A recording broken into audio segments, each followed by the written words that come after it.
আসসালামু আলাইকুম ভিউয়ার্স, আশা করি আপনারা সবাই ভালো আছেন। এসএমটি ইনামুল টেক চ্যানেলের পক্ষ থেকে আপনাদের সবাইকে স্বাগতম।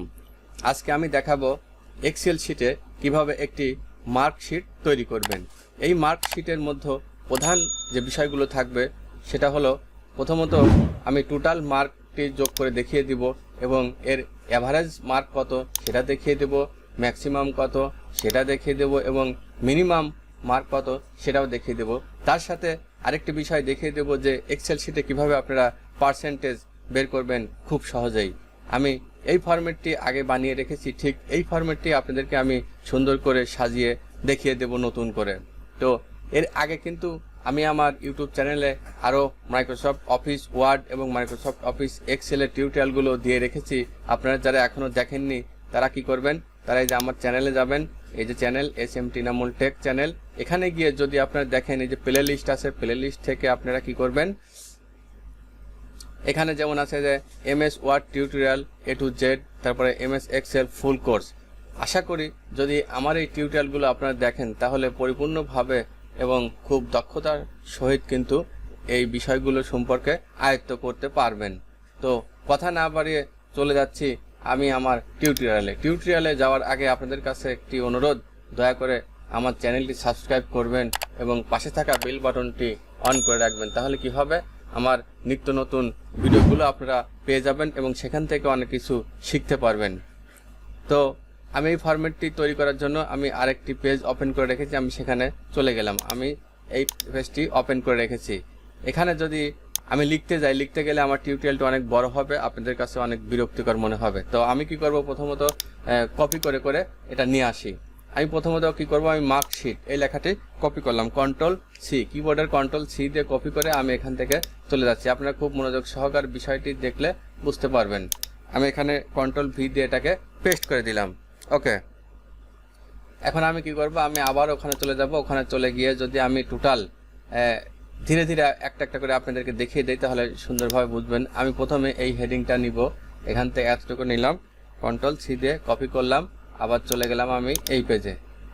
আমি কি করব, আমি ধরুন আমি এখান থেকে বিষয়টি পেস্ট করে দিব, কন্ট্রোল ভি পেস্ট করে দিলাম। ওকে, পেস্ট করার সঙ্গে সঙ্গে দেখুন আমার এখানে ঘরটি কিন্তু এখনও এলোমেলো অবস্থায় রয়ে গেছে। এখন এটাকে কিভাবে আমি সাজিয়ে সুন্দর করব সেটা দেখুন। প্রথমত আমি কি করব, আমি নামের ঘরটি অবশ্যই বড় দরকার। তাহলে কি করব, নামের ঘরটি বড় করতে গেলে আমাকে এখান থেকে একটু বড় রাখতে হবে। আমি নামের ঘরটা একটু বড় রাখলাম, তারপরে এখান থেকে একটু একটু করে এটা বড় রাখলাম। ওকে, এখানে দেখা যাচ্ছে যে রিলিজিয়ন, এটা হচ্ছে ধর্ম, মানে এটা বড় হয়ে গেছে। আমি এটাকে এখানে এই যেখানে যখন প্লাস চিহ্ন আসবে উপরে তখন এটাকে টেনে বড় করে দিব। হ্যাঁ, এটা টেনে বড় করে দিব। তারপরে বায়োলজি, কেমিস্ট্রি এখানেও একটু বড় করে দিব, এখানে একটু আরেকটু বড় করে দিলাম। হ্যাঁ, এটা কেমিস্ট্রি, এখানে বড় করে দিলাম, বায়োলজি এটাও বড় করে দিলাম। ওকে ওকে, এখন ডাবল লাইন এখানে কিছু বড় করতে হবে, যেমন এখানে একটু বড় করলাম, ম্যাক্সিমাম, তারপরে মিনিমাম। আমার যেখানে যতটুকু ঘর প্রয়োজন টেবিলটি বড় করে নেবেন, তাহলে আপনাদের সৌন্দর্য হয়ে যাবে। আমার যতটুকু দরকার ততটুকুই কিন্তু আমরা নিচ্ছি।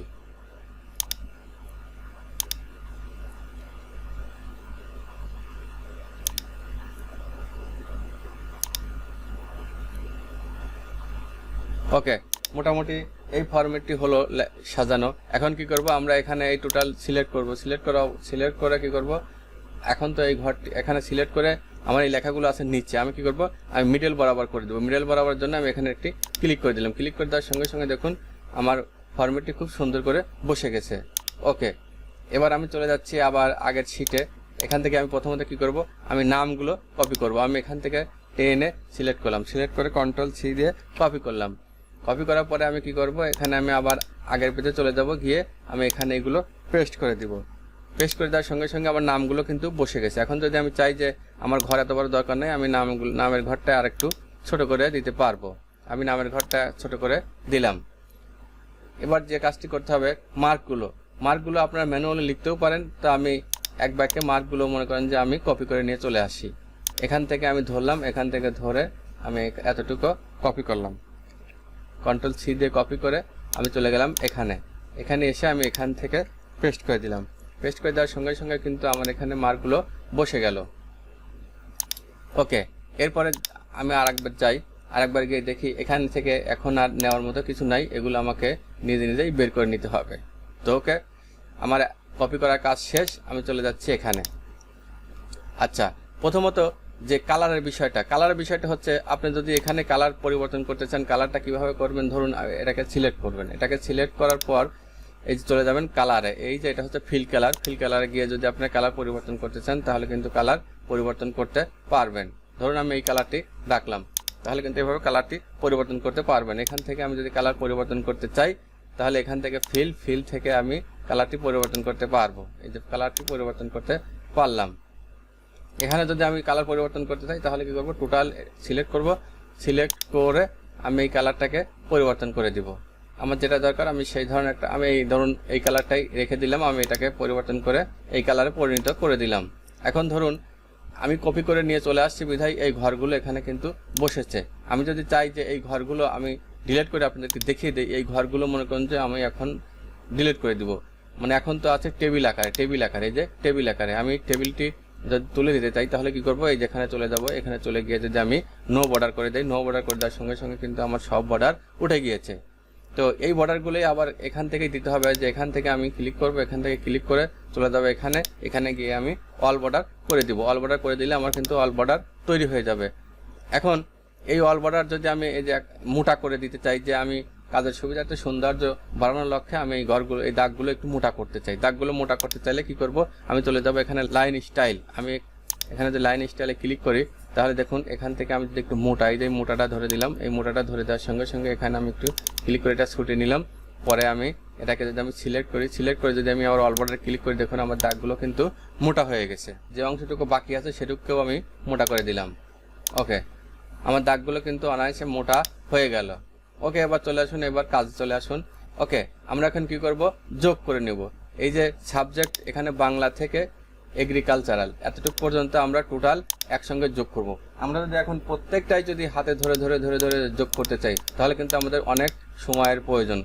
এই জন্যই আমরা এক্সেল শিট ব্যবহার করে থাকি। আসলে এক্সেল শিটের সুবিধাই এটা যে আমি শুধুমাত্র একটি র বা শুধুমাত্র একটি কলাম যদি যোগ করি তাহলে আমার একত্রিত যত হাজার র বা কলামের সংখ্যা থাকবে সব এক টানে কিন্তু আমরা যোগফল বা গুণ বা ভাগ বিয়োগ করে নিতে পারবো। তো চলুন কিভাবে সেটা আমি আপনাদেরকে দেখিয়ে দিচ্ছি। প্রথমত আমি এখানে ক্লিক করে কি করব, কিবোর্ড থেকে ইকুয়াল দেব। ইকুয়াল দেওয়ার পর আমি লিখব কি সাম, SUM। আচ্ছা, সাম লেখার পরে আমি কি করব, একটি ফার্স্ট ব্র্যাকেট দিব। ফার্স্ট ব্র্যাকেট দেওয়ার পরে আমি কি করব, চলে যাব, আমি যেটা থেকে শুরু করব যোগফল সেখানে চলে যাব।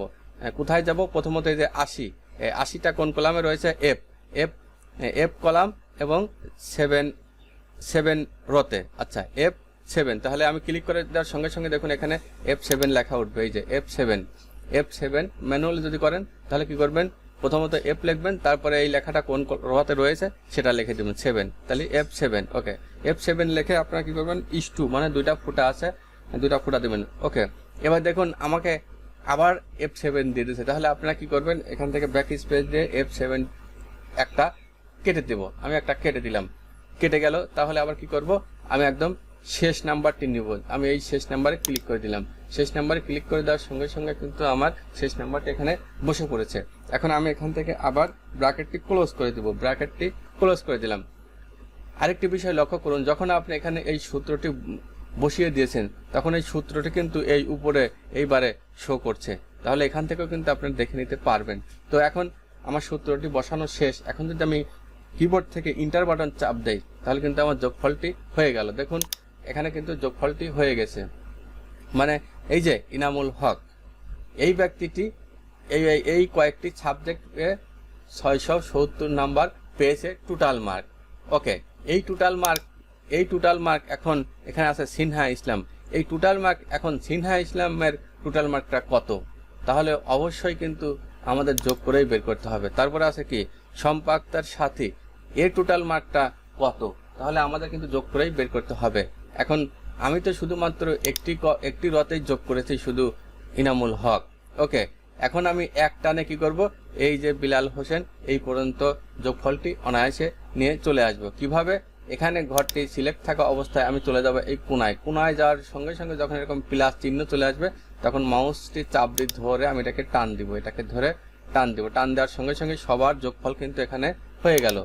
ওকে, এই লেখাগুলোকে যদি এখন আমি এর সমান করতে চাই, যেমন এই ফন্ট সাইজটা কত আর এই ফন্ট সাইজটা কত, এটা হচ্ছে 14 আর এটা হচ্ছে 11।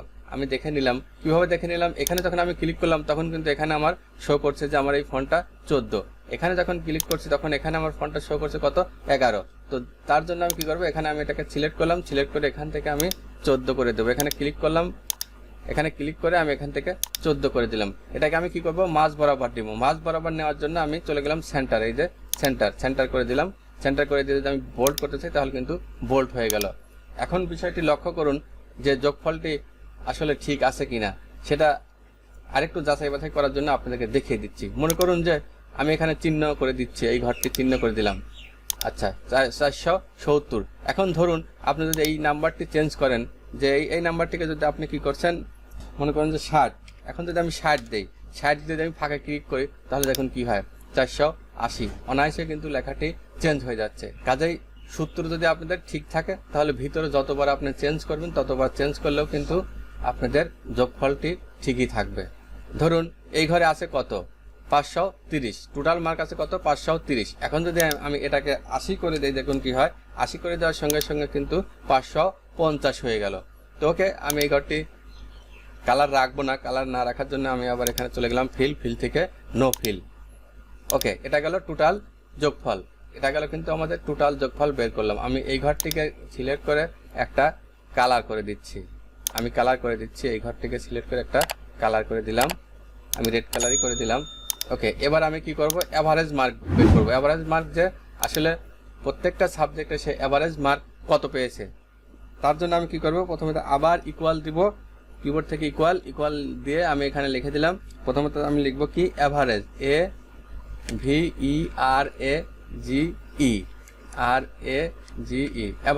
AVERAGE, এভারেজ লেখার পর আমি কি করব, আমি এখানে একটা ব্র্যাকেট দিয়ে দেবো, ব্র্যাকেট দেওয়ার পর আমি চলে যাব আবার এই 80-তে। এখানে আমি যেখান থেকে নিব এটা ক্লিক করব, ক্লিক করে আমি আবার কি করব, আবার একটা ইস্টু দিয়ে দেবো। আমি আবার একটা ইস্টু দিয়ে দিলাম, ইস্টু দিয়ে আমার একই লেখা ডাবল হয়ে গেছে, আমি ব্যাক স্পেস দিয়ে কেটে দিলাম।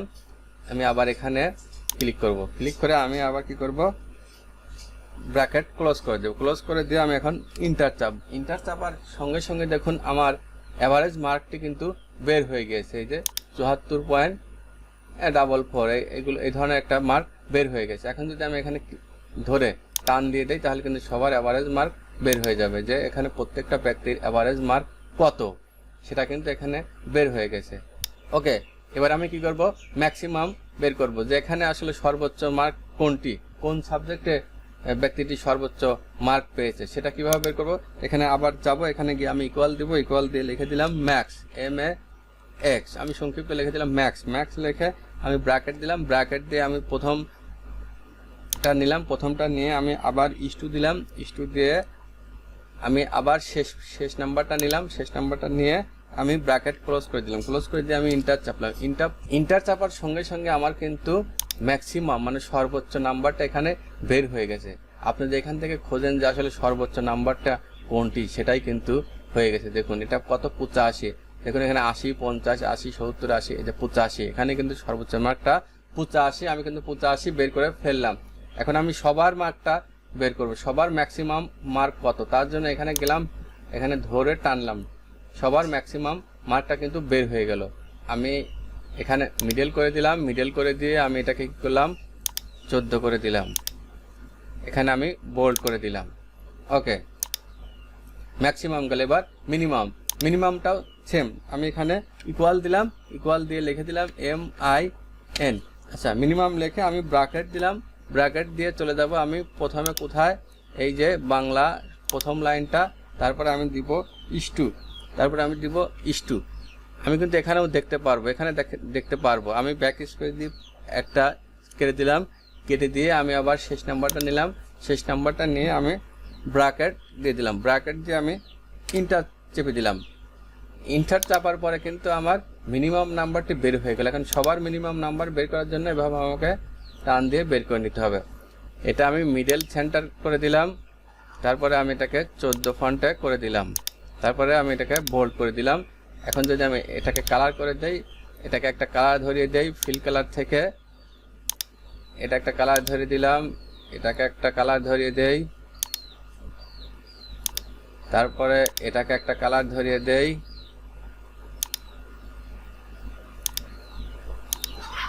এরপরে আমি এটাকে যে বক্স আকারে করে দেই, বক্স আকার, এই যে বক্সে ক্লিক করে দিলে বক্স আকারে হয়ে গেল।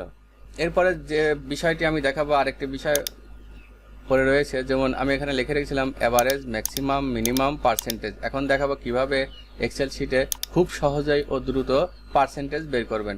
পার্সেন্টেজ বের করার জন্য প্রথমত আপনি চলে যাবেন, ধরুন আপনি এখানে লিখলেন কত, 10,000। 10,000 লিখে এই ঘরে এসে যদি আপনি পার্সেন্টেজ বের করতে চান তাহলে কি করবেন, তাহলে এখানে এসে আপনি ইকুয়াল দিবেন, ইকুয়াল দিয়ে কি করবেন, এই ঘরটি নেবেন, এই ঘরটি নেওয়ার পরে কি করবেন, গুণন, কিবোর্ডের স্টার হচ্ছে গুণন, তারপরে গুণন দেওয়ার পরে আপনি কত পার্সেন্টেজ বের করতে চাচ্ছেন।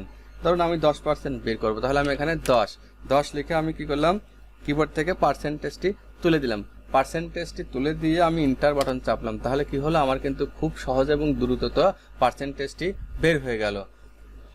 খুব সহজেই কিন্তু আমি আপনাদেরকে মার্কশিটটি তৈরি করে দেখিয়ে দিলাম। আপনারা কিন্তু চাইলেই এভাবে মার্কশিটটি তৈরি করতে পারবেন। তো আমি এটাকে জুম আউট করে টোটাল একটু দেখিয়ে দিই। আমি এখান থেকে 100 থেকে এখানে আমি জুম আউট করে আপনাদেরকে বিষয়টি পরিপূর্ণভাবে দেখিয়ে দিলাম। এই ছিল আজকের টিউটোরিয়ালটি। আশা করি টিউটোরিয়ালটি অবশ্যই আপনারা প্র্যাকটিস করলে পারবেন এবং আমার টিউটোরিয়ালটি ভালো লাগবে। টিউটোরিয়ালটি যদি ভালো লেগে থাকে অবশ্যই আমার চ্যানেলটি আবারও বলছি সাবস্ক্রাইব করবেন, লাইক করবেন এবং কমেন্টসের মাধ্যমে জানাবেন আপনাদের কী ধরনের টিউটোরিয়াল প্রয়োজন, তাহলে আমি সেই ধরনের টিউটোরিয়ালটি আপনাদেরকে বানিয়ে দেখিয়ে দিতে পারবো। ধন্যবাদ, সবাই ভালো থাকবেন।